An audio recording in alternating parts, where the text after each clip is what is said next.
రాజకీయ సమావేశంగా నేను శ్రీనివాసరావు గారికి చేస్తున్నాను. ఎందుకంటే నేను కూడా గతంలో ఆ పార్టీలో పనిచేయడం జరిగింది. ఒక క్రమశిక్షణగా పనిచేశాము. మీరు చూడొచ్చు, మా 49 వార్డులలో మేము 2 సార్లు బీఆర్ఎస్ పార్టీకి ఎమ్మెల్యే గారికి మెజార్టీ ఇచ్చాము. మొన్న లాస్ట్ టైం కూడా దాదాపు 3,000 బయట సీట్లు కాంగ్రెస్ కూడా ఎక్కడ లేదు. నేను మెజార్టీ అప్పనపల్లి ద్వారా ఇవ్వడం జరిగింది. ఇస్తే మాకు ఏమిచ్చిండు? నేను 8-10 ఏళ్ళు పనిచేసిన. నాకు ఒక కౌన్సిల్ టికెట్ కూడా నామినేషన్ చేయించి టికెట్ కూడా ఇవ్వలేదు.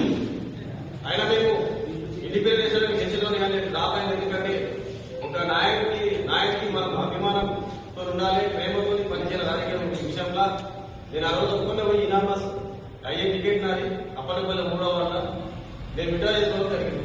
కేవలం మిగిలిన గౌరవం. తర్వాత ఎన్నో అవకాశాలు నామినేటెడ్ పోస్టులు ఉంటాయి కదా, మరి టీసీ బిడ్డ మీద ప్రేమ ఉంటే నాకు ఎందుకు చేయడం?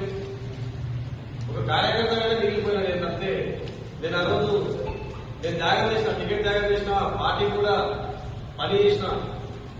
మన టీసీ బిడ్డ నన్ను గుర్తించి ఆ రోజు నాకు ఏ పని కూడా ఇయ్యలేవు కదా.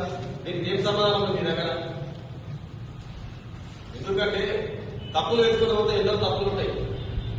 ఎలక్షన్స్ అయిపోయినాయి.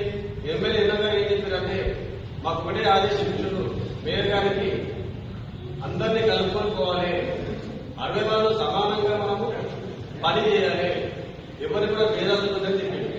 ఆయన మనసు ఎక్కడ, నీ మనసు ఎక్కడ? ఇవన్నీ మీరు గమనించాలి. ఎందుకంటే ఇటువంటి విడదీసే రాజకీయాలు చేయకుండా ప్రజలు ఏ విధంగా డెవలప్మెంట్, మీరు కూడా భాగస్వాములు కానీ, ప్రజలలో భాగస్వాములు కానీ, ఏ విధంగా ఒక విజన్ ప్రకారం మామూలు డెవలప్మెంట్ విషయంలో మీరు ముందుండాలి. తప్పితే ఫ్యూచర్ రాజకీయాల ముళ్ళంబడి సదుపాయం పరిస్థితి వస్తారని నేను ముందుగానే చెప్తున్నాను. ఎందుకంటే మామూలు ప్రజలు అసలు తిప్పులేము కాదు, ప్రతిదీ గమనిస్తారు, ప్రతిదీ చూస్తున్నారు. సోషల్ మీడియా ద్వారా ప్రతిదీ గమనిస్తున్నారు, ఎవరేం చేస్తున్నారు అనేది అంత క్లియర్ ఉంది. ఆ సీటు సబ్జెక్ట్ కాదు. నేను చెప్పేదంటే ప్రజల అభివృద్ధి కోసం మనం కొట్లాడి పరిశీలించే విధంగా మనం ఉంటే బాగుందని నేను హెచ్చరిస్తున్నాను. అలాగే ఇటువంటి ఫ్యూచర్ లో కూడా ఎటువంటి దాని కూడా చర్యలకు పాల్పడకుండా కలుపుకపోయే విధంగా ఉండి పనిచేస్తే బాగుందని మేము ఈ విధంగా అనుకుంటున్నాము. సేమ్ ఇలాగే అందరికి కూర్చున్నారా, లేకపోతే ఇక్కడ మాత్రం ఇలా జరిగిందనేది కూడా వాళ్ళ చట్టంలో లేదని వాళ్ళని తీసుకురమ్మన్నారు. చట్టంలో ఉందో లేదని నేను చూపిస్తాను.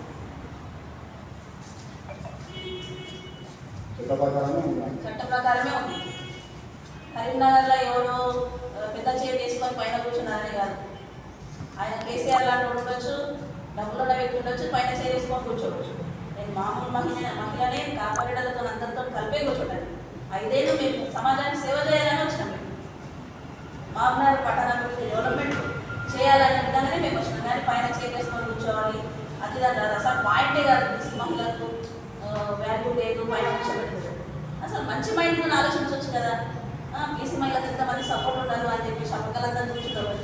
మైండ్ పరంగా ఉండదు, వాళ్ళ ఆలోచన విధానం బాగలేదు. అట్లా పంపించారు వాళ్ళని, శ్రీనివాస్ గౌడ్ గారే పంపించారు.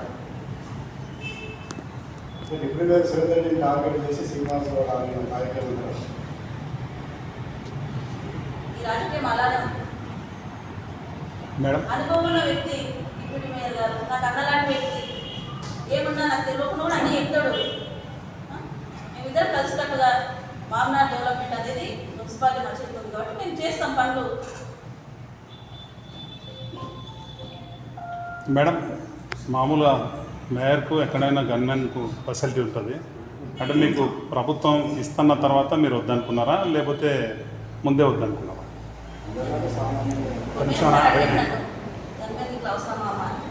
ఇప్పుడేమో సార్ పోలీస్ డిపార్ట్మెంట్ అప్రోచ్ అయింది మిమ్మల్ని ఏమన్నా?